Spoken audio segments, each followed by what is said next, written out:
Good afternoon. Good afternoon to our session on understanding the liberal education scene in India. I'm going to be your panel coordinator, Anupam Deshpande, and we have four very young, impressive students who are in their second year of liberal education who are there today as our panelists. Um, so I will tell you something about myself, and then we will hear the introduction of the panelists. I am a facilitator with DLRC, and I facilitate business studies and economics and law for the 11th and 12th graders. Besides this, I also work as a business consultant, and I have been uh, working for almost 20 years now. But let's now shift the spotlight to our panelists. We'll start with Anjali. Sure. So, hello everyone. I think there are both students and parents here, if I'm not wrong. It's Yeah. great to have you all here today and really glad to talk to you. So, just a brief introduction. Anupamati, would you like us to give our brief introductions first before sharing our stories? Yes, sure. Sure. So my name is Anjali. I am a second year student at Ashoka University. I'm currently studying sociology and environmental studies. I did my high school from DLRC actually, and I'm in Pune right now. Uh, I've been working on a project called the Project Amara, which talks about sustainable menstruation, and currently working on the whole EIA, which is the Environment Impact Assessment issue that is going on in India, and trying to coordinate a student movement for that. Okay. Harshit, would you like to go next? Yes. Hello, everyone. My name is Harshid. I'm also rising second year in Ashoka University. I'm currently studying economics and computer science. Like those are my intended majors. I'm part of the student government in Ashoka, the legislative body, and have been passionate about public policy in the domains of mental health or Francis and all those things. I'm also passionate about cancer awareness and have been working with few NGOs in the past 1 year or so. And yeah, that's pretty much it. Okay. Thanks, Harshit. Sana? Hi everyone, my name is Sana. I am a second year student of physics and biology at Ashoka University. I am also a guitarist and we have a band and that's pretty much what takes up most of my time. But yeah, I also like to work for companies that have some amount of awareness for mental health and women's rights. But that's just something on the side that I do like to do. But yeah, that's something about me. Okay. Rohit? Yeah. So hi everyone. My name is Rohit. I'm also a rising second year at Ashoka University, and I'm currently pursuing mathematics with either a minor in political science or computer science or economics. I still have to decide my minor. But so right, a brief about me. So I work with. I'm a trustee. I'm a founding trustee of my this project known as the Project Sitara. It's a non-governmental organization which works towards enabling underprivileged children to become self-sufficient through holistic education. We've been working for over 1.5 years now, and I've recently started working with Anjali on the EIA, anti-EIA project, on anti-EIA movement. So, yes. Okay. So let's start with you, Rohit. How has been your journey, the education journey coming and, sort of kind of culminating in the liberal arts area? So what has happened? What brought you here? We would really like to understand that. Yeah, sure. So, right. So, a brief background to provide a brief background. I come from the Silicon Valley of India. So, the city of Bengaluru, which is probably well known for education as well. And I also come from a typical characteristic South Indian family. So, as you would expect, out of 100 people, there are 92 engineers and four medical four medical professionals. So this is just the ratio. Anyway, so this has specifically been my life's been the starting point of my story. Is that throughout my childhood, I've had a few dreams. I've had quite a few dreams that are not necessarily connected to each other, but the only goal that my education probably had was to become an engineer or follow the same pathway. I began to sort of think, why should I do this? Why should I pursue this, especially when I'm not enjoying it? So I got myself enrolled into a coaching center because everyone was doing it at that time, in the 11th grade. And I have to say that that 1 year taught me a lot about me. um, the fact that I was not, I didn't need to pursue a standardized education or a conventional education is what actually pushed me into thinking that probably there could be something which uh, suits my interests, probably a multidisciplinary education.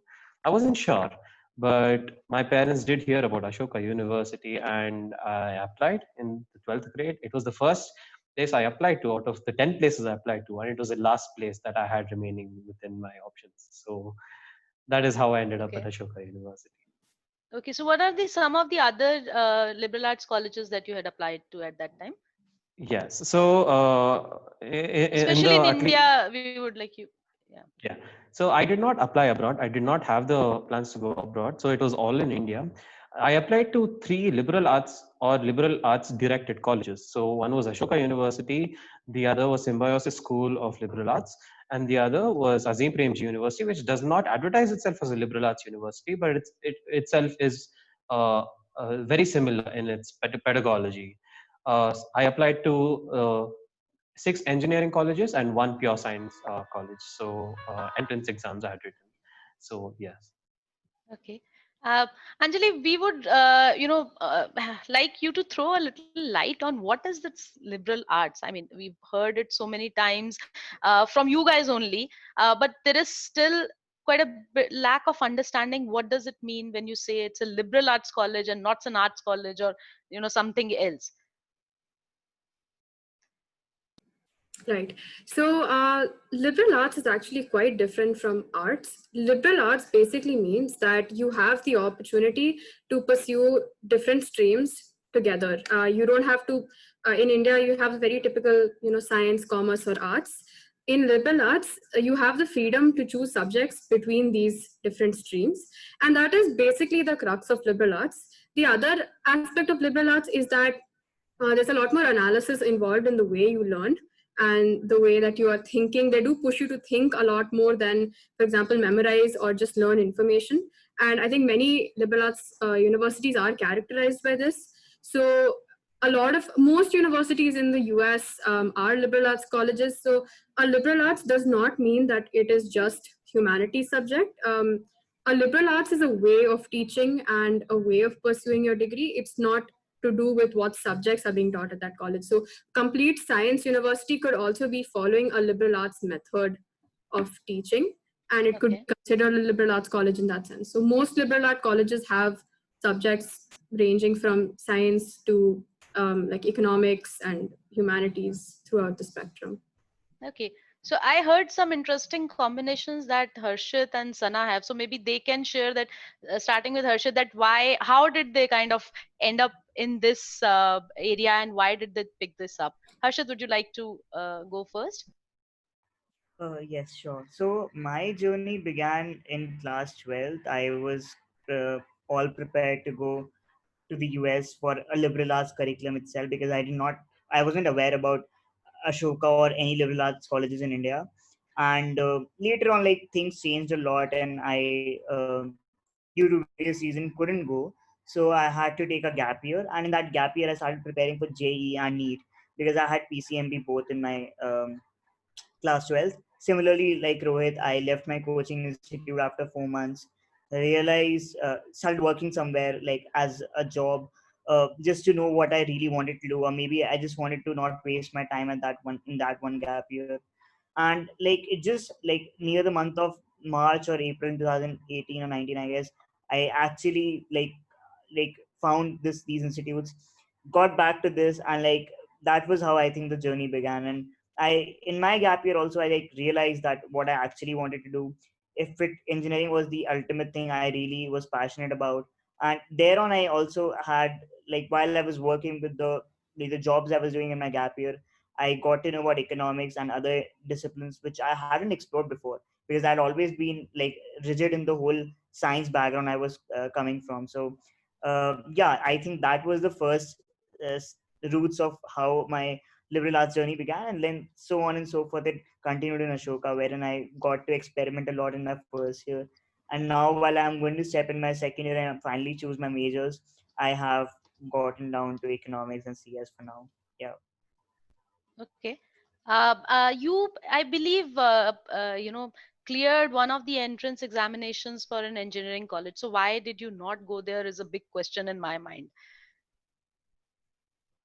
It's very like it's very to be honest, like when I started my thing in my gap year, my ultimate goal was JE Advanced and JE Mains, because as we have been taught all our lives, until class 12, that you have to get into a good government college, which offers a like which has a potential to get you a good package after Mm, your 4 years of education. Well, that was my ultimate goal, and like how we are trained in those coaching institutes as well, that you have to get this rank for that particular major, because your degrees are defined by the ranks you get in one particular exam, which like lasts for 2 hours, right? And that absolutely decides what you're going to do in your life. Like if you do get a rank of 3000, then 2000 out of a people, like 15 lakh people are studying for that exam, you cannot do computer science because you couldn't get that rank, and like that rank decides the major for you. So I was like, and the way we have been trained in coaching institutes and like the peer pressure we always have that, you can do it. You have been always good at education and studies till last well. You can just pull it off. You can do it. And why can't you do it? Like you should be do it. You should be able to do it. You have to work hard. That's pretty much it. Well, that's not pretty much it, to be honest. And I, after spending my 4 months, I realized that I couldn't set up in that coaching institute environment. I had to go out about my own, and like I did continue pursuing it because I enjoyed those things. I enjoyed those disciplines, and I still do. But I wanted something different from life. I didn't want to go in the conventional background on what everybody was doing, right? Every year we have 15 lakh engineers and doctors coming in. We have those people who already have those jobs. And as we see, the jobs are going to change in the future. The pandemic has given us so much, I think, and changed so many things. I guess there are going to things which are going to change in the future as well. And I just knew at that very moment that I had to do something more with my life, and I couldn't settle down myself on a normal engineering curriculum, which was very unidimensional in its own core structure. So I was like, I am not gonna do this. I maybe I have cleared this because, and it just happened, I guess. But by then, Ashoka and other things had also like materialized. So I guess I would. I said that I wouldn't be going that, and like I'll just pursue this instead. Yeah. okay. Sana, so I have a question for you because it sounds like that liberal arts is for somebody who doesn't have a plan and is not clear. So that's a way to go. So, but if I remember correctly, your journey was very different from that. So, is it only for people who don't have a plan, or does it also work for people who have a plan? So I strongly believe that liberal arts works for both types of people, to be very honest, and anyone in between. For instance, for me, I always knew that I wanted to pursue the sciences, but I was also pretty sure that I didn't want to get into a rut with them. Like for instance, I prepared for JE as well as medical, parts of both of them on my own. I decided not to go to any coaching classes because I was sure that at the end of the day, I did not want to invest that much into a field that I wasn't going to go into. So at the same time, I was pretty sure that I wanted to pursue the sciences for the rest of my education as well. But that being said, I do not believe that liberal arts is just for people who aren't sure about what they want to do because, as I said, I had a plan. Liberal arts, liberal arts and sciences, that's the term I would like to use here, is definitely also for people who know what they want to do, but want a little more freedom with the way their curriculum is designed. Because it definitely offers you a lot more flexibility and fluidity with in terms of the subjects you want to study. For instance, I'm doing physics and biology, and let's say I'm not interested in physiotherapy or something like that in biology, and I don't want to study the aspects of biology that introduce me to that to a greater detail. I can completely drop that while taking up a different subject like maybe genetics or cellular biology and molecular biology, along with my physics courses that at this point of time interest me more. And if that's where I really want to go, I can couple it with something that I truly enjoy and is my passion to come up with, in a way, a more practicable degree that also kind of prepares me for the requirements that I will need to fulfill when I apply for a job or a master's degree anywhere else. So yeah, that's what I believe liberal arts helps you with. Okay. So if I hear you correctly, I also see that there is a lot of thinking that is required on part of the student when they are in a liberal arts kind of an environment. So Rohit, would you like to share that what does it really take to be, kind of a successful, a flourishing learner in a liberal arts education? Because I think बाकी सब जगह पर चीजें काफी defined है, but this is a place where things are a little kind of undefined. So why don't you share that? What does it really take to be, and how does a parent or a child's kind of spot that they are right for this is the right journey for them? Because I can see a lot of questions coming on the Q&A panel, and there are questions like how do and when do and how do we know how we should start preparing for this and all. So yeah. Sure. Okay. So, how would I answer this question? Is that I'm so sorry. Rohit, Am please I go ahead. audible? Yes. So, I'd just like to begin with the fact that for me, or liberal arts and a liberal arts education is not for 3 years or 4 years of your life. Once you get into the liberal arts pedagogy, that stays with you for the rest of your life.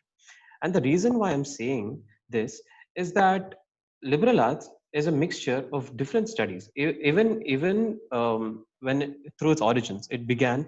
The whole concept began with Pythagoras in ancient Greece. So they combined 7 subjects: grammar, logic, rhetoric, arithmetic, geometry, astronomy, and music to form this sort of a universalized learning mechanism. So this is the origin of the liberal arts education. So once you get into a liberal arts education, that stays with you for the rest of your life. What are some of the things that you need to understand before pursuing a liberal arts education? Is that one, it is a lot of risk, especially in a country like India, because this kind of education is termed as unconventional in India. So there's a lot of risk involved, which basically tells you that one needs to be responsible. Now, at Ashoka University, my parents don't get a call or a text message if I miss a class. My parents don't know if I've gone out of the university and come back within 20 minutes. They will not get a text. This is a point where I become my own person, in a sense that I become what you would call an adult. So a liberal arts college comes with a lot of responsibility in that sense. Where does extra responsibility come is when you have to decide your own courses. In any liberal arts institution, you decide your own courses, you decide your own pathway. Nobody has a fixed pathway for you, and everybody has a different timetable at all points of time. So that is another, you need to know what courses are useful, what is not. You need to know what major would be best for you, what is not. You need to know whether you should stay up till 2 a.m. or whether you should learn to sleep at 11 p.m. These are things that you need to decide. What does a liberal arts education teach you to do is to be responsible for your own self and to be responsible for others. Now, a liberal arts education is not just learning mathematics and learning political science together. It is learning how you have to be organized. It is learning how to console your best friend when she is heartbroken. It is learning when you should speak, when you shouldn't. It is learning how you should present yourself to other people. So these are the kind of skills that you learn at a liberal arts college. And how would one know whether they're meant for liberal arts education? I would say that if you have an interest from your childhood for learning different multidisciplinary disciplines, if you're ready to become responsible, if you're ready to take that risk, if you're financially capable of taking that risk, because all liberal arts colleges in India come with at least a six figure tuition fee, all of them. And you have to be sure that you do not want a technical degree like a BTech or an LLB or an MBBS. You need to be sure of that. There's a lot of things that go into it, and I'll be happy to get in touch with any one of you and answer more questions. So yeah. So why did you choose this? I mean, why did you take the risk that is there? I mean, that you're talking about. So what is it that you are getting for for the risk that you have taken? Right. What is it I'm getting is that there's a tiny bit of a rebellious force in me that told me that I do not need to follow what everyone is following. That satisfaction I'm getting. But other than that, what I would say is that this 1 year at Ashoka, I have possibly learned more in this 1 year than I have learned for the 16 years of my life following a conventional education system.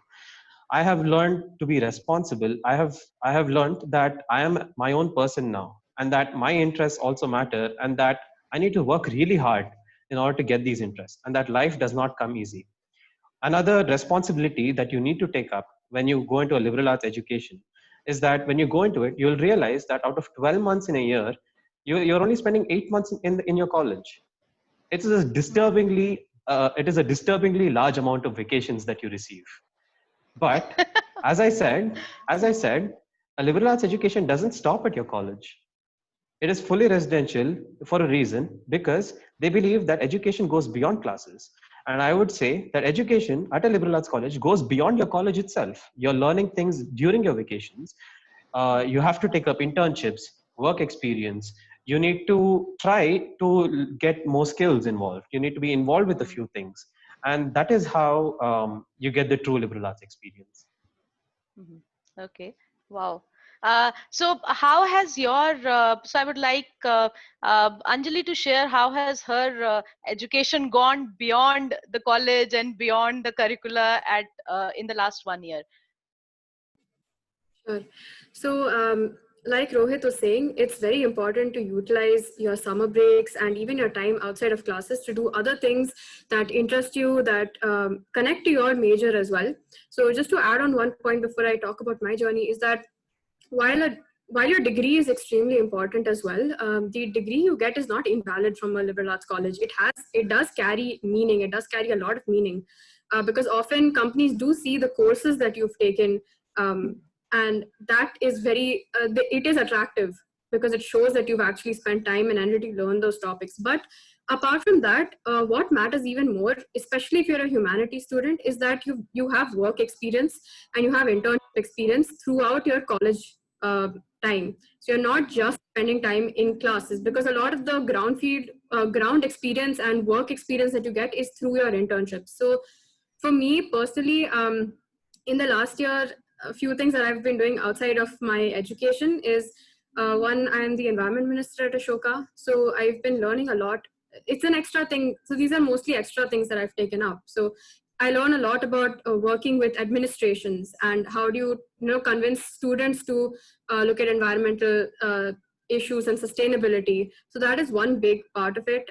The other is my project on sustainable menstruation. So holding sessions with the Didi Bhaiyas on the campus, with the villages nearby, with the students on campus. So that is another work experience that I'm getting in terms of presentation and speaking skills. And of course, it also means that I've done groundwork. And apart from that, I'd say there's a lot of sports and things like that which you play as well when you're on the campus. And lastly, currently the movement that we're leading as well. It started as an environment ministry initiative and now it's gone beyond that. So as an aspiring environmentalist, definitely having a sociology and environmental studies degree helps me a lot. But the fact that I've worked on issues of the environment impact assessment or working at a national level with different unions, with different big organizations, that gives me a lot more experience, which I can later use not only when I'm applying, definitely when I'm applying for masters or a job, but also if I want to start something of my own, if I want to generally work on the ground. So that gives my entire profile a very rounded, I mean, the goal is not to do it for your profile, but it does give you a profile that rounded, aspect to it as well, that you have ground. Yes. So that is really important in a liberal arts college. I would say more than the degree is what you do in your summers that really matters. So I have a follow-up question because there is there's a linked question here that I remember that you got admission into a lot of global universities as well in UK, Scotland, and you decided to stay back here. So there is a question also, what is the validity of this degree at global level and why did you choose to stay back? So you could have gone there, in your back, but you decided to stay back. And how valid is this degree at a global level? So at a global level, actually, I would say a liberal arts college degree is probably seen as more valuable. Of course, it depends what field you're going in. If you're trying to go for an engineering or medical pure, I would not suggest a liberal arts degree, definitely not. But I think if you're doing any other subject and you're looking at actually learning it at a global scale, it is a very well-considered degree, to have a liberal arts degree. Because, so when you have a liberal arts degree, it doesn't mean that you're a BA automatically. You can have a BSc liberal arts degree as well. A liberal arts degree does not mean a BA degree. So I think that is definitely seen as very good, because it means that you've learned in a particular way and a particular mind frame. So it is definitely valid abroad. In terms of why I did not go abroad, there were a few different reasons. One is that initially when I was applying, I was very excited to go abroad. Actually, I was not intending to stay in India, and most of my applications were for abroad. Ashoka University was the only university I applied in India for liberal arts. And I think it was after I got my acceptances from abroad that I started looking at why exactly I wanted to go abroad and what exactly I was looking at to get out from my degree. And I realized that college shouldn't really be a separation from your life, right? It should be a continuation of everything you're already doing. So in that sense, I had taken a gap year and I had a lot of projects going on in Pune, in India. And I realized that going abroad meant that I would have to stop all of those. I would have to shift to a completely new culture, to a new, learn how to make friends in a completely different style.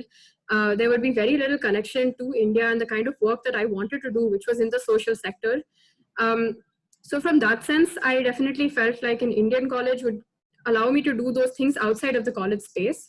The other thing was that I realized I actually wanted to learn everything I wanted to work later in India. So if I learn my subjects from an Indian context, if you go to any Indian college, the examples that they give in class will be based on India. So that was another big factor for me. Third was definitely the cost. I think it was weighing a cost of how much am I spending for an undergraduate degree and what am I actually getting out of it. And thinking about it from the sense that, like I mentioned, a college degree is important, but I would say your work experience is even more important. So how much are you actually investing in an undergraduate degree is something to consider. And I felt that colleges in India were giving me exactly what I needed. So I didn't feel like I needed to spend that much and go abroad. And I would say definitely friend group and social group was another large factor for me here, because I felt like I would enjoy more with friends who came from some sort of similar cultural backgrounds as I did, rather than having to look at that from that being another thing that you have to adjust to in college. You know, there's already so many things you have to adjust as a student that this just becomes one more thing. If you can find friends quickly, I would say friends matter so much. Your college experience really does matter which friends you have. And because it shapes the kind of experiences you decide to have, the kind of projects you have to take, because you do a lot of projects with your friends, the kind of conversations you have at night, it really defines all of those things. So that is another reason I decided to stay in India. Okay. Thank you. So there is a question which I think is apt for Rohit. So Rohit, because this did come in our discussions earlier. So does the employability rate reduce with such education background? So I really want you to answer that, and also that how are you guys working on making sure that your profiles are strong enough, and the space is allowing for that also. Yeah. So I would say that it depends on the field that you're looking towards. If you are looking towards, if you are choosing a liberal arts college and you want to specialize in something, for example, this is one example that I can think of. Suppose you're specializing in computer science, right? A liberal arts college will never advertise its placements.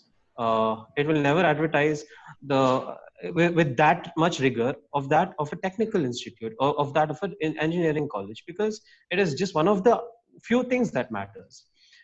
Would it sort of hamper my employability rate? I wouldn't disqualify it, but I wouldn't say it is right either, because a lot of it depends on what degree you're going towards, on what field you're going towards, and also what is the employability scene in India at that time. What are the few industry requirements? But I can tell you one thing is that even the most engineering colleges right now are sort of coming together and introducing a lot of multidisciplinary platforms, multidisciplinary subjects. They're making work experience compulsory and things like that. They need more skills.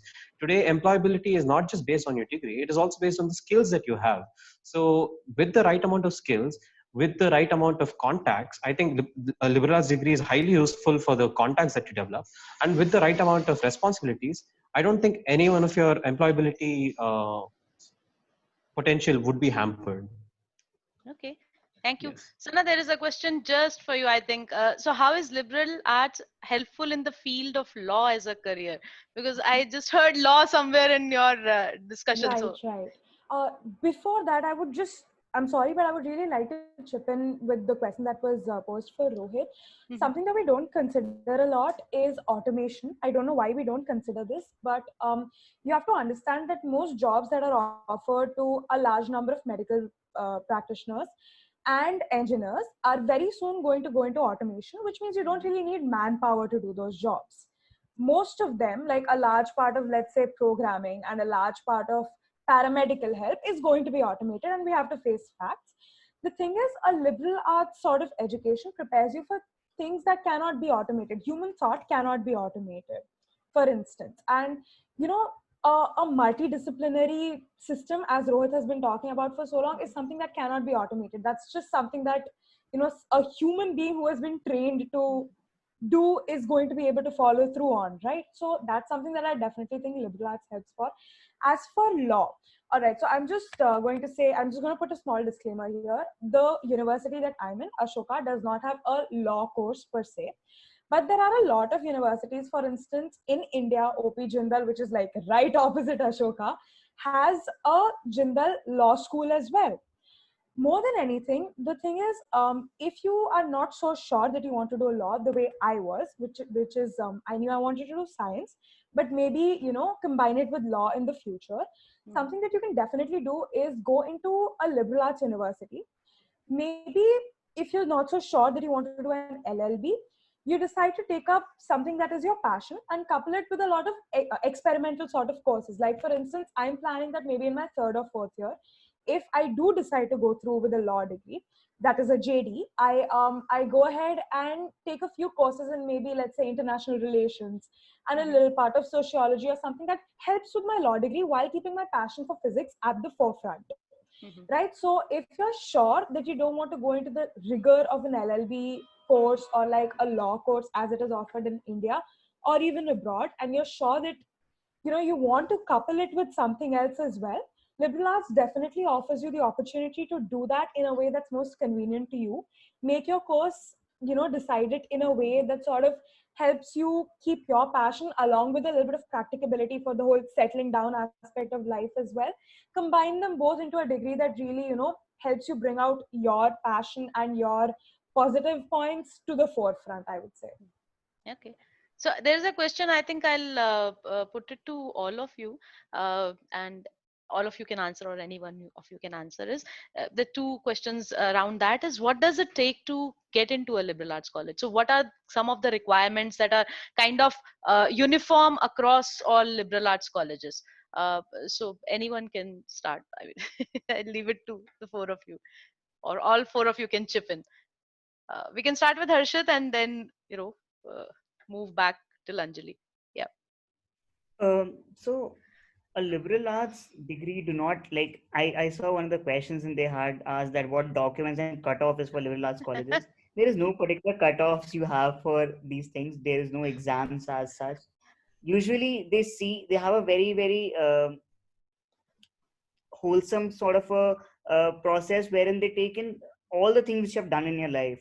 It's not only about your academics or your classroom uh, you know excellence. It's just about your personal it can be about sports, it can be about extracurriculars, it can be about academics for sure, but it can also be about your social work, it can be about things you're passionate about, or it can be also things about which you think are inherent to you and it's very unique to you and not something which is you know uh, like applicable as a collective. It's like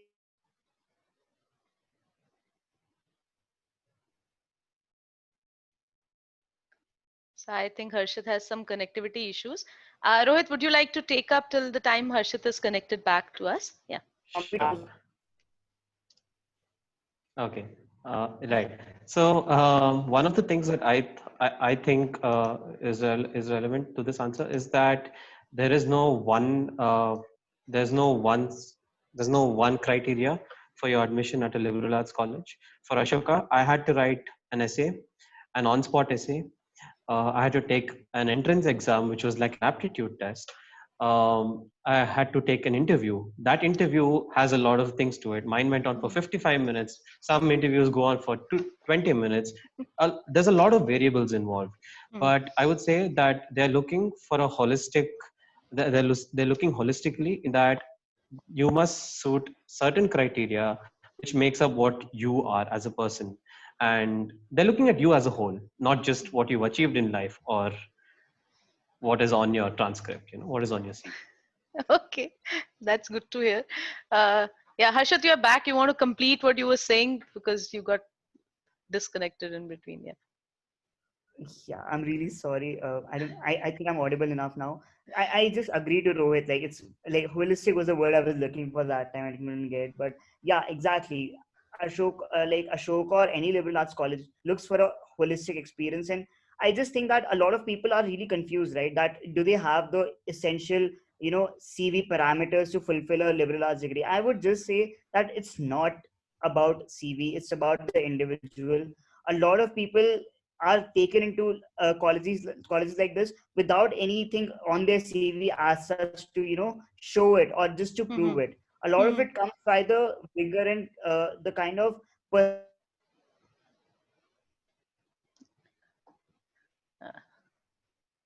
that's the only point I wanted to add. Okay. Okay. Thank you. Sana? Yeah, so I think that the one thing that people who are looking to apply to liberal arts really focus on is their resume or their CV, or the amount of social work we've done or something like that.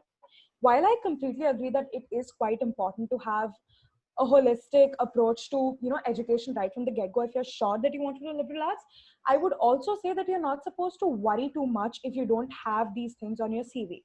For instance, I had only applied to 2 colleges. Ashoka was my backup, which I chose to apply to, right when the applications for first round started. I hadn't considered it up until that point. And the university that I'd wanted to go to since I was like 13 or something like that, that required just my grades. Right. And I was so crazy about it. All that I focused on was my grades. Right. So I never really had that much time to go and do social work on a level that it reflects in my CV, or focus on my co-curriculars at a point where it reflected very heavily on my CV. That wasn't something that I had. But at this, what I'm trying to bring in over here is, if you have 1 or 2 things that take up most of your time and everything else is background, that is fine too. You don't need to be all over the place to be able to apply to a liberal arts college. So for me, I followed 2 things, and everything else that I did, the 2 things being academics and music, straight through for me. Apart from that, everything else that I did, it was just background. I did it because I liked to, because I wanted to, but not to have it reflect on my CV. So something I would say is, don't worry so much about the things you haven't done. Be very sure about the things that you have done. Be confident and proud of them. Because when an interviewer, because as far as I know, most liberal arts colleges require an interview round. When that person is going to sit down and talk to you, he's going to see how confident and proud you are of the person you've become and the things you've achieved, instead of struggling to fulfill the requirements that you've not met yet. Just if you're sure that you're willing to take the risk of making your own decisions academically, and you're confident in your approach to the kind of person you want to become holistically, that's definitely enough to get you through to a liberal arts admission form. Yeah, that's all I think. Okay, Sana, there's a question. Which is the college you wanted to pursue? So there's a university in Singapore. It's called NUS. It stands for National University of Singapore. It's also affiliated to Yale for its law and business colleges. That's where I applied. I did get in over there, but at the last minute, I decided not to go. Okay. Okay. Okay, Anjali. So what did it take for you to get into a liberal arts college? I actually want to disagree a little bit with Harshit said, because I prepared specifically for liberal arts, and a lot of focus was that. So I think when I look at liberal arts preparation, there is preparation involved, and I think it is actually quite difficult to get in. It is not that easy, and the reason it's easier in India right now is because it's still upcoming. But I see that it's getting a lot more popular, a lot more people are applying, and it will become very competitive. It is extremely competitive in places outside India. And just looking at it from that perspective, I see India moving towards that in the next few years in terms of requirements for college. Someone asked, like, what does my 14-year-old son need to do? Yeah. Right? So, okay, here's the difference. You're not, from 14 years old, you're not preparing for an exam, right? Most exams for a liberal arts college will be like SAT or ACT, which you genuinely can study for just 2-3 months and you'll be fine. But I think on top of that, what they mean by holistic here does not mean, like Sana said, does not mean that you do literature and arts and history and math and sports, and that is not what holistic means. I think this is something I realized only after I submitted my application, and I regret not putting this in there, is that they are actually looking for people who can who are very specialized and very focused on one or two aspects or one or two passions. They want passionate people. When a liberal arts college is creating a class, right, a class of 2020, they are looking at putting one environmentalist, one artist, one social worker, one sportsman, one one maths background person. That is the kind of, they are looking for a holistic class, not always holistic people. And that is why people from all walks of life actually end up in a liberal arts college, because they're trying to create a holistic class. And that means, like Sana said, if you're interested, if you've been doing something all your life, look at that, pursue that, be very, very proud of that, and really work on it. So if that is academics, that is great, do work on it and go beyond. I think what I'm always looking for is people who can go beyond what is given to them and take initiative on their own. So whatever it is that interests you, take initiative on that and look at how you can make that one particular, or maybe even if you have 3 particular interests, holistic. So can you bring in, I would say social work is seen as something that's for your CV. I personally believe social work should be part of everything you do, because you've received something and in return, you're using your skills to help someone else. So it's not something that should be a separate box called social skills.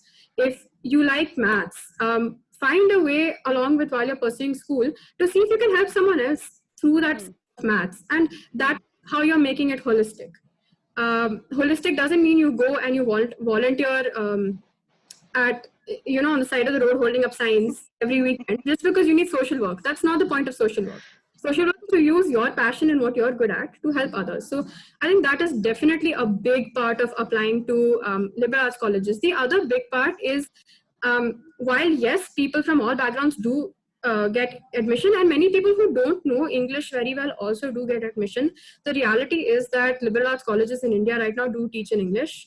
And having good essay writing skills, having good articulation skills is a very important skill. So you should know how to write critically, think critically, be able to have good conversations, be able to think on the spot, be confident when you're speaking. So that is why a lot of liberal arts students have done debates or have done form of presentation or session taking in some form or the other. So I think that is again a very, very important part of getting into a liberal arts college. And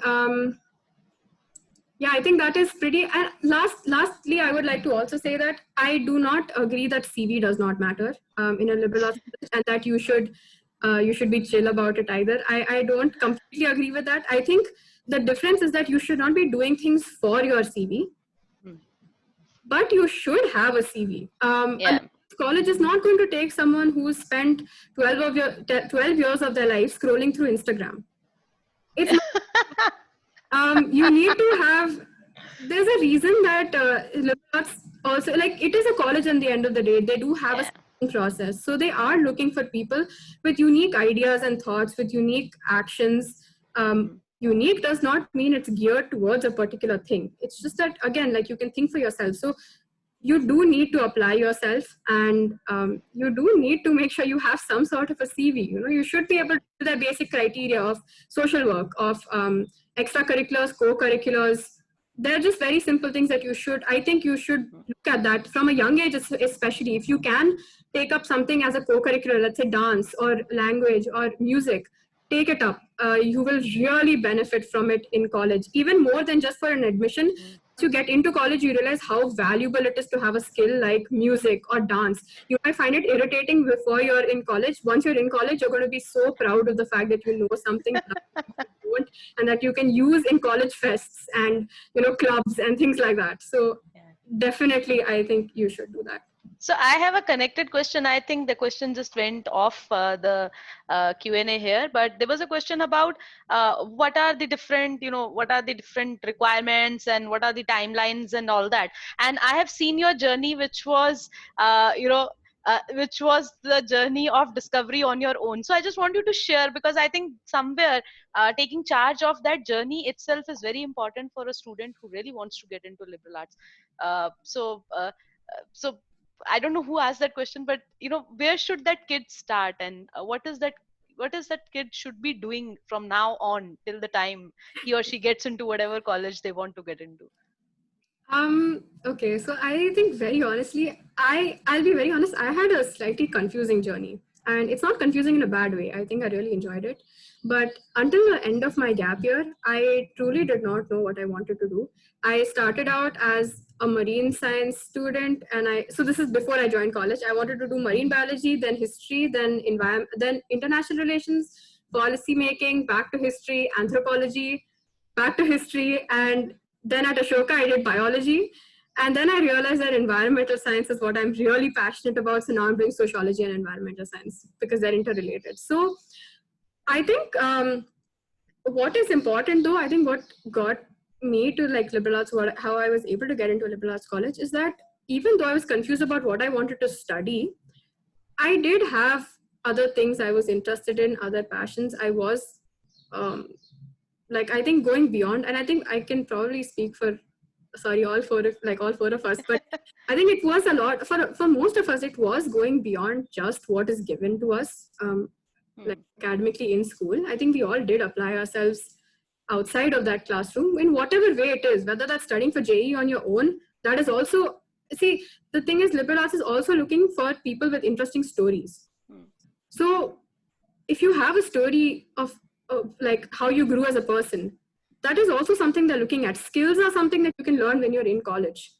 If you are growing as a person, that also shows a lot, that you have the ability to grow as a person, whether that's through preparing for an exam on your own or doing social work, it doesn't matter. So I think for someone who's starting off right now, just read a lot, enjoy what you're studying in class, like find the thing that really excites you and spend time on it. Do things outside of class, question your teachers, your facilitators, ask them weirdest of questions. No question is stupid. So ask as many questions as you can. Get involved in, I would say one thing definitely that helps is get involved in every opportunity that comes your way. Whether or not you like it, you can always drop it after you've started it. But take it up. Don't say no to an opportunity that seems even slightly interesting before you try it. You never know what you'll be interested in. Just because you haven't ever done theater doesn't mean you can't start it tomorrow. If you're in 8th grade or 9th grade, I think you should just be experimenting right now. Take up everything that comes your way and enjoy it completely, And lastly, do focus on your academics. Liberal arts does not mean that you can let your academics slack. It's not a last resort place for people who've had bad grades. That is not what liberal arts is at all. You need to have good grades to get into a liberal arts college. There's no cutoff, but that doesn't mean that you can have bad grades. So, yeah. I'd just like to add on to that. Yeah. That last point is that we got to know in our orientation week that in terms of grades, like how important it is. I'm not saying that is what gets you into the university, but the median grade at my university out of 600 people was found to be around 93 out of 100. So it is, I'm not saying it is the most important thing, but they are quite important in that. So I have a question for Sana and Harshit. You can add while you can add to this question as well. Yeah, so there are a lot of questions here about what can a student who wants to seriously pursue performing arts dance, theater, etc. as a career, are there options in terms of subjects and all in a liberal arts college? So because Sana, you pursue music, and Harshit, you dabble in theater. So that's why I'm asking कि अगर तुम लोगों की इच्छा हुई तो क्या are there courses which can kind of make it into a professional pursuit rather than just an interest? So Ashoka obviously has compulsory co-curricular classes that you have to take. You have to take 2 to complete your degree, which is definitely going to help you explore or excel at whatever you're interested in. More than that, I think most liberal arts colleges have a performing arts section as well, right? Theater is known to be a very big part of most liberal arts curricula, and performing arts is definitely there. Flame and Symbiosis. I have a lot of friends in both of these universities who are pursuing just performing arts. I have someone who's doing Carnatic vocals. I have another friend who's doing opera. I'm not very close to her, but yeah, I do know of her. I have someone who is doing classical music along with Bharatnatyam as pure, as a career. So there's definitely a lot of room for that, and for a person who's just interested. Like for me, music has always been it's been a pretty big part of everything that I do, and more than anything, it's a fallback for a bad day, or it's a fallback for a bad experience. And that's something that I don't see happening in like maybe most engineering colleges or even through high school. It's just, are you sure aapko matlab while you're studying for your engineering exam you want to give music that much time? And here's the thing right here, because I choose to decide what's most important to me, I get to pitch in a very large amount of time here as well if I'm so sure that I can balance the two together. Right. So definitely liberal arts has a lot to offer for people looking into, pursuing performing arts or arts as such as well. Another thing that I would like to add to the previous discussion that we had going, even though it's a little late, is when we keep talking about passion, all 4 of us talk a lot about passion. It's not that I can claim that I wish to go into academia or I'm hypothetically passionate about biology and just say that and be done with it. Like when we talk about passion, it's about actually pursuing that passion. For instance, I'm just going to talk for myself here because that's the only journey that I can truly talk about. I had an academic paper going through my 10th, 11th and 12th grades in biology, genetic mutation, straight through, which is how I knew I was passionate about that subject and I genuinely wanted to do something with it.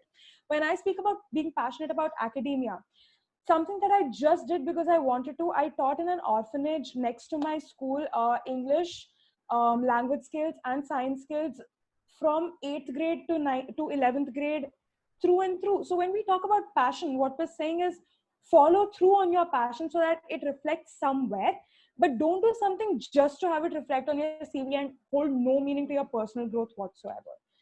So yeah, these are just the 2 things that I wanted to add to the discussion. Okay, thanks, Anna. So Harshit, how is your passion for theater getting kind of rewarded at this place? Harshit is again frozen, I think. No, please. Am I audible? Yes. Okay, so when I came to Ashoka, I had a hobby for theater. I had done a lot of theater in school, like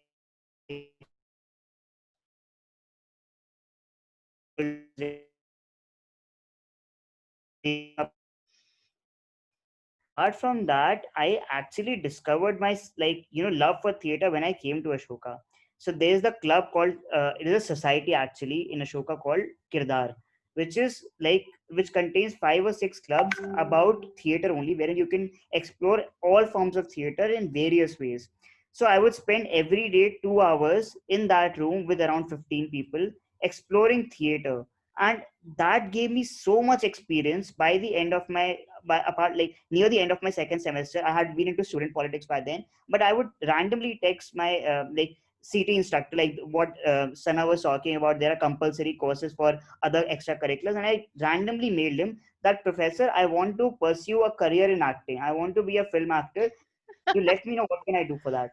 And nobody judged me for that. Like, I was so surprised that there was not even a single person on campus who said, dude, what are you doing with your life? Like, just like a random rant could have been on the way, but there was none. And that is how I actually loved the thing which I was doing, and that has been still going on. I'm not sure if I'm going to be an economist, I'm going to work in an investment firm, or I'll be, I don't know what. Okay, but I just know that I'm going to pursue whatever I have to, because I have loved those things like in the past, for the past 6 or 7 months. So theater, music, dance, all these things are given a platform in liberal studies, because these are given an equal importance to all the other disciplines as well, right? No discipline is seen as a hierarchy, that this is at the highest in zenith because of the career prospects monetarily you're going to have, or what society has told us to do because of the popular view. It just gives you an equal platform to all the disciplines you get. So yeah, I think for me at least, like theater or any form of performing art has been of, a sheer importance and also enjoyment in the that if a person, like there was a person in the Q&A was about asking about entertainment journalism. There are actual degrees, but they do reflect on a CV or on your transcript that you did pursue courses in this, that you had an experience and you actually learned the concepts in those courses. So you would get you would definitely get an experience and, like, some form of education in that respect. So yeah, that was it. Okay, thank you. So I just wanted to highlight this one thing, and I want Rohit to talk about it. Rohit is doing maths. I mean, is liberal arts college the right place to do something like maths? So physics, bio, we heard from Sana, but I would also like to know about maths, and where is it that you kind of see yourself going, Rohit, from here? Yeah. So I would say that, okay, these Just are a sec. set. Before you start, Rohit, I would request our panelists to answer some of the questions that are there in the, in our chat box and in the Q&A while Rohit is answering this. Yeah. Yes. So yeah. So I would like to say that math is something that is prevalent in many places, in most technical degrees, in any engineering degree, in any computer science degree, etc., etc. But the math I'm pursuing, it's not a professional degree. It is a BSc Mathematics Honors, which is largely seen as the first stepping stone towards research. So, what does math in a liberal arts university do to you? How is it different from a normal institution? One is that you get the multidisciplinary exposure that makes you appreciate mathematics. In throughout my journey at Ashoka, I have come across applications of math in various disciplines: baking, music, computer science, um, economics, psychology, political science, and these are fields that nobody would probably associate with mathematics, at least not from from the background that I originate from. uh, you realize that what you're studying is used in different aspects of life. You also realize that what you're studying is not the zenith of it is not probably you also realize that everything works together. There is no math, there is no psychology, there's no political science. Everything is interrelated, and these boundaries, these lines just become more and more blurry, right? You stop seeing a liberal arts education as pursuing individual subjects, and you start seeing it as pursuing everything together, so that it comes into a good mixture. So I would say that where would I see myself working soon, it's that I would definitely love to teach. I have academia as one of my top options. I would love to be a math professor. I would love to use my mathematical skills in the fields of political science or economics. I would I, it's my personal interest. These can be said about any subjects, not just mathematics. So yeah, there's a lot of benefits of pursuing it in So the liberal arts college. I read in your profile something like mathematics of music. Is that correct, or No. what was So, that? so I purposely mentioned in my profile that I am pursuing the art of mathematics Okay, at art Ashoka of math. University. Okay. So the degree will be called BSc Mathematics Honors, but the way I see math is I see it as an art. I don't see it Wow. as some sort of like just solving equations or mechanical work. For me, when I do math, it's just a personal joy I receive, that I'm seeing things coming together and I'm also seeing things branching out at the same time. And it's like art to me. It's like whenever I do math, I ensure that I have the most perfect handwriting, that I do things neatly, because it just gives me a lot of pleasure to look at. So that Wow. is why I view it as an art. Oh, that's beautiful. And that's actually very true. So something that Huh. this may be irrelevant, but to someone who's actually, pursuing something like physics or math, Hmm. what we see is throughout high school, right, these are the subjects which are, they're very, this step 1, step 2, step 3, and you just blindly do that, without, it's just mechanical work. But something that I learned from a very specific course in, from a very specific TF and a very specific course in my second semester was, the more you treat it as a thought process, a subject that can be thought as very mechanical is treated as a thought process, as, a problem solving means in a liberal arts sort of education. Because when Rohit says he likes to write it in a very neat, beautiful way, it's because we are taught to systematically make a problem presented to us very fluid and get a very simplistic answer to it, which again goes back to, this is not something that can be automated. It's taught, a science or a math subject is taught as an art, which is something that I don't see happening in a lot of places. So yeah, that's just something I wanted to. So we are coming to the end of this session, and I want to put one question to all of you, and we will start with Harshit. Is that how did your high school, your 11th and 12th grade, really help you or to get to a liberal arts education? Was it helpful, or was it just your own thought? And do you see it mirrored somewhere in what you are doing today, whatever you did in your 11th and wherever you were in your 11th and 12th? I don't know. Harshit, you were in which city? I don't know which city. So Rohit, I know, is from Bengaluru, and Anjali is from Pune. Sana, are you from Delhi by any chance? I'm not sure. No, I'm from Mumbai. Okay. And Harshit, you are from? I live in Lucknow. I studied in Dehradun. I was in a residential boys' school. Yeah. Oh, okay. So why don't you tell us that how was your high school, and did it really kind of prepare you for this kind of education? So, like, I did have an idea about liberal art colleges abroad, right? So I had a thought in my head after like starting in my class 11 that I wanted to do this. I had given my SAT back then, and I was somewhat in that arena back, like. But the thing is that I was a lot more like anxious back then. I was a lot more like I was confused now, but I was very anxious about being confused, right? That I am not good enough. I won't be getting good colleges. I am not. I'm just gonna end up as a loser in my life, so on and so forth, right? And there are like these sort of anxious like assumptions we all make in our lives. I just feel, right? And it's like I just think that it's not wrong or right to feel these things, because it's completely okay to be confused at that point, to have that sort of an assumption that you do not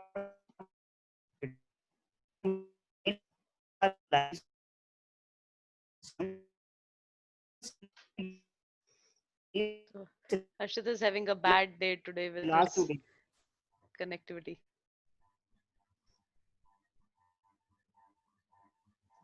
Am I So maybe audible you now? be, yes.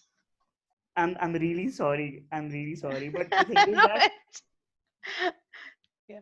so yeah, I was just saying that all the things which have been taught through books aren't going to be the right, like the most rightest things you're ever going to hear from you years, like in the coming years. So it's okay to be confused. It's okay to, take it a little more easier in the respect that it's not going to be like, you just don't have to be serious all the time. I was really serious all the time. I was just focusing on how to improve my CV all the time. And that's not the only thing. Like, you have to work on what you're passionate about, on what you, and I just think that if I had been at that point a little more carefree as to experiment, right, in other fields, I would have been a little more better at what I am right now. But it's okay again to also have that been in that phase. So I just think that, yeah, that's pretty much my experience. uh, but yeah, that was the only thing I had to say. Yeah. Okay. Yeah, Rohit. So Yes. So the way that my high school prepared me was, one is that so the only multidisciplinary sort of opportunity I had was to take economics as an elective with physics, chemistry, and mathematics, and that really propelled me into thinking that yeah, I do enjoy this. I do enjoy a multidisciplinary background. When 100 people are telling me what sort of a combination is this, anyway. The thing I guess that my high school taught me the most, I studied in a CBSE school. It taught me to work very hard. It taught me academic rigor. It taught me that no matter how much I try, I may experience failure in life, and it has taught me to cope up with that failure. So I guess that is one thing that I'm is coming to a lot of use in my liberal arts education. thank you. That's beautiful. Sana? So I think a high school in Mumbai, that's I think my belief on most high schools in Mumbai, they'll always teach you that you're not going to be the best and you're never going to be good enough, especially in ICSE, ISC education. It's going to teach you that something will knock you down. But that's something that I'm really glad I learned from high school. It taught me how to be very rigorous in my education. It taught me how to take an intense class, an intense thought process. It taught me how to sit in one place and focus like there is no tomorrow. And more than anything, coming from a science background in ISC, it taught me how to be a nerd and be proud of it, which is something that I tell most people, like, if you are interested in something like this and you are going to go ahead and take a path that most people don't, be proud of it. Be proud of the fact that you're so immensely involved in it, that you are finding another option to go ahead and pursue it to, your best advantage. And yeah, that's something I got from high school. It definitely taught me how to take that challenge up and pull through on it to the very end, till the point that I've achieved what I wanted. Wow, beautiful. Anjali? So I think for me, when you talk about high school, it's a little bit of a mixed bag because it's just so many different experiences in high school for me, because I did homeschooling as well and then online schooling, and then I went to DLRC. And I think when I look at all of them, definitely one thing that ran throughout all of them was that I have to make my own decisions and that I get that multidisciplinary approach as well. So definitely if I talk about homeschooling, I think I had to figure out my own time management. I had to figure out my own initiatives. I had to make sure that I'm constantly involved in something. I could choose any subjects I wanted because I was doing Cambridge, and I think that carries over pretty much into DLRC as well. I did my 11th, 12th in DLRC, and I think there as well, again, you have so many different things that you're able to do. One, you can choose your subjects. So that helps you to decide what you are interested in. Again, it's about pursuing what you're interested in, right? So DLRC allows you to do that. You get that multidisciplinary approach. You can also do a purely one-minded approach as well. There's no restriction, there's no restriction that you have to take a bunch of different courses as well. So I think it prepares you both for liberal arts and engineering or any other college, I would say. On top of that, time management skills, definitely, because the amount of self-study time that are given in DLRC, you have to know how to do your work. You have to know how to do your pre-reads and your homework. I think that's very similar to a college structure where you have to have pre-reads and things done for your classes, and then you have work given again to you after your classes. So that way, the structure, I was already familiar with it when I went to Ashoka. So I think shifting to the Ashoka pattern of education was very easy for me because it's what I had been growing up studying, especially in high school. So in that sense, one aspect of college became a little bit easier for me in that I didn't have to switch to that mindset of learning. The other thing is essay writing wise and English wise, I think my high school really helped me because I knew how to structure essays and things like that. And that made my first 2 semesters at Ashoka extremely, much more enjoyable, I would say, because I didn't struggle with how do I frame my thoughts. I could focus completely on my thoughts and my opinions in class. Which was very helpful. And I think also the fact that like a social impact project, so the project Amara, which I was running about sustainable menstruation, it started at DLRC as a social impact project. And I think that took me to a lot of places that I didn't imagine. I gained a lot of confidence talking to other people. I gained a lot of networking skills, a lot of organization skills. I'd never run anything before that. So I think all of that helped so much in my education in college, or even getting in, but also what I'm doing in college. So that way, again, I think it helped a lot. And I would say lastly, like the peer group, I would say the peer group makes a huge difference, and the way your peer group and your facilitators, they both make a huge difference. And the fact that at DLRC, one, you have an ability to have discussions with your friends, and 2 is that you have facilitators who are always approachable, who are also very knowledgeable, they're experts in their field. And I think, again, that's very similar to a liberal arts education, where your professors may not necessarily, I mean, usually they are PhD, Yeah. people, but they, more than that PhD, they have so much experience in their field. And I'd say like the best professors are the ones who have the most experience. And that's similar to like the way it is at DLRC, where you have field experts who are actually teaching you, where your peers matter so much in discussions. So I think that is another big thing that my high school did prepare me for. And definitely independence, figuring out, like Rohit spoke a lot about responsibility earlier. I 100% agree with that. And I think that is a huge other thing that was that helped me. And just to add one more thing, there are a lot of questions about should I go to this college? Should I pursue that degree? I would say that at least I personally wouldn't want to comment on whether or not you should pursue a certain degree or which college is the best for that. I think you have to also go through the college research process yourself, which is something that all of us did because it teaches you a lot about the place that you want to go study in. And if you have these questions, I think definitely look it up. A liberal arts college is great for many things. It's also not the perfect fit for everything.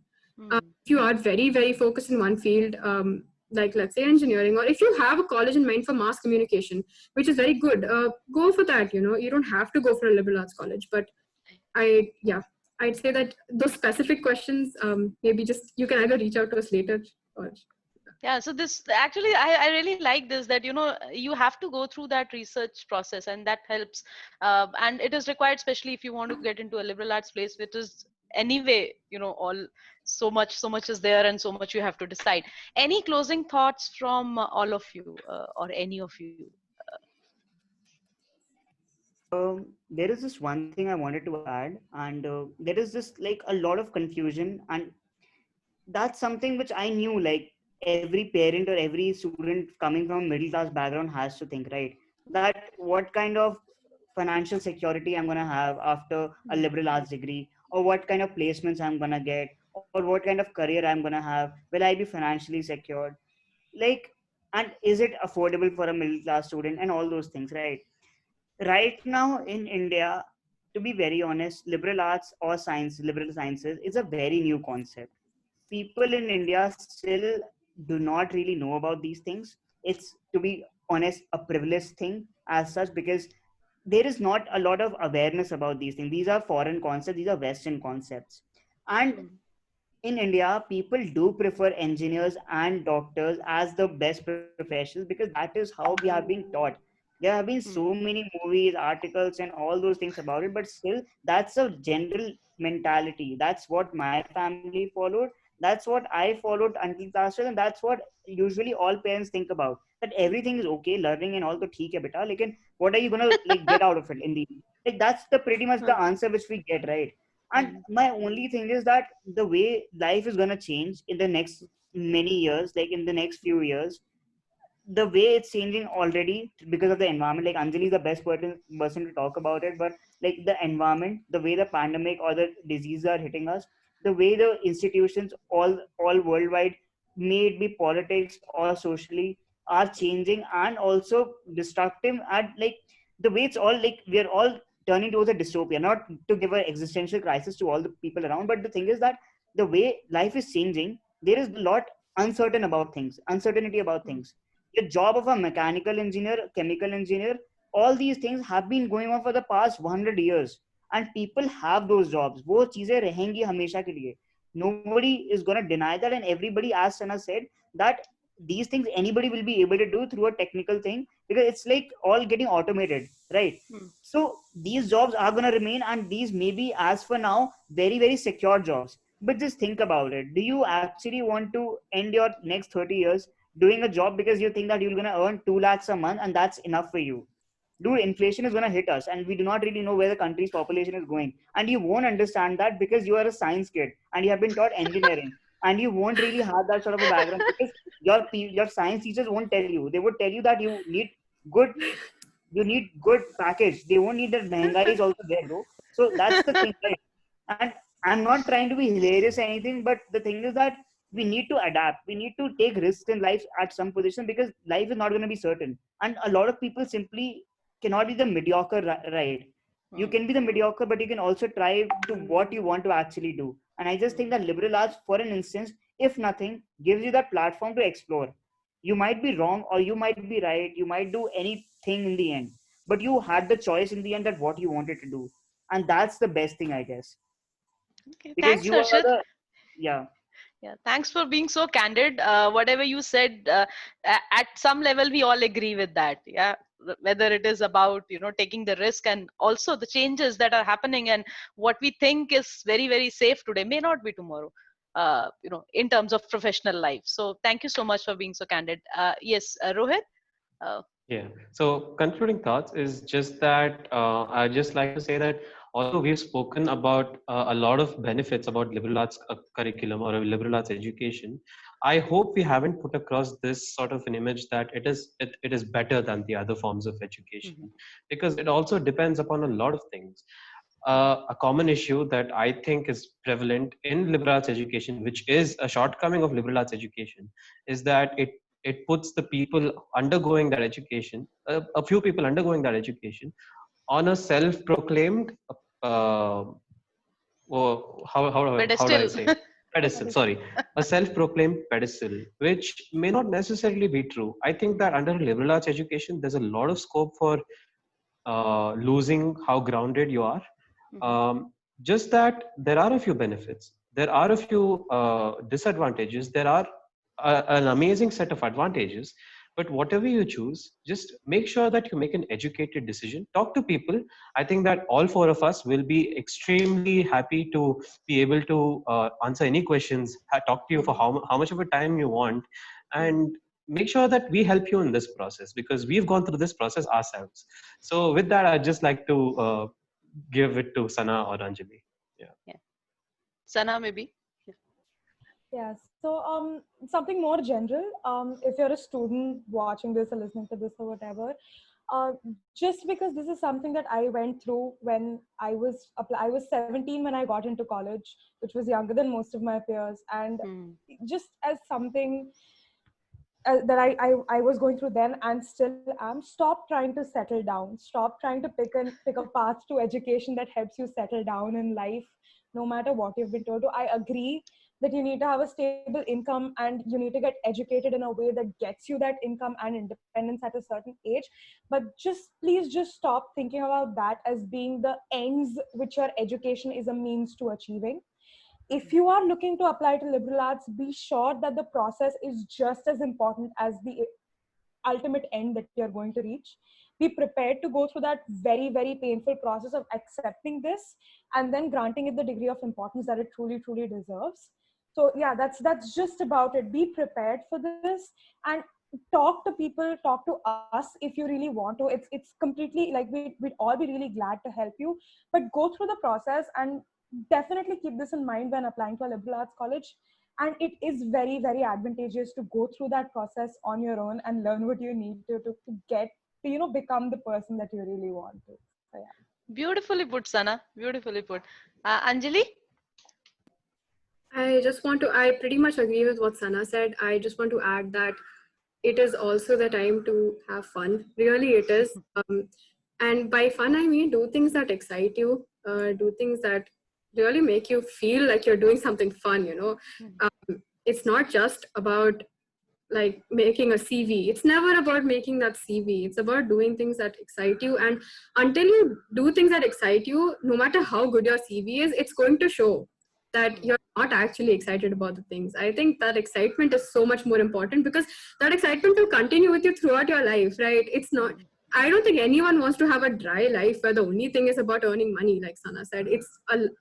Your education is helping you. I don't want to put that much pressure on it by saying it's helping you chart out your life. It's not really, because I think after your education, there's so many more things that you can do. So more than the things you learn, we have Google for a reason today. It's because you can search information. So more than the things that you learn in your college, it's the way that you learn them and it's the way that it shapes your personality. And I think if you can carry that excitement, that passion for things, those kind of things through, even whatever age you're at, it's never like too early. And the last thing I want to just say is that it's also never too early to do things that maybe are a little bit different or do things that other people question. You're never too young to do that. I think definitely like all my life has just been doing things that everyone has just been like, why are you doing them? And you're never too young to do it, because at the end of the day, if that's what is for you, then that's what it is. There isn't one set path for the entire world that this arm. So it's just about questioning. And like Sana said, you can definitely reach out to us if you need help. So is it okay if it's okay with you guys, can we share your email IDs with the attendees so that they can, Absolutely. because we do have a lot of questions that could not get answered today. So maybe, you can respond on email. So we will send you mail with their email IDs, and then you can write to them specifically to whoever you want to and want a specific answer for them. So thank you so much, guys. It's so wonderful talking to you guys. You are young and full of so much energy for change, and it's just awesome. I didn't realize where actually 1 hour and 20 minutes went. They just went, and I could have continued the discussion for another hour, but I think we should take a break here. And thank you so much, Anjali, Sana, Rohit, and Harshit. It was amazing listening to you guys. And thank you to your attendees for attending the session. Yeah. Okay. Thank you for Thank you having Have for a us. having good us. weekend. Yeah.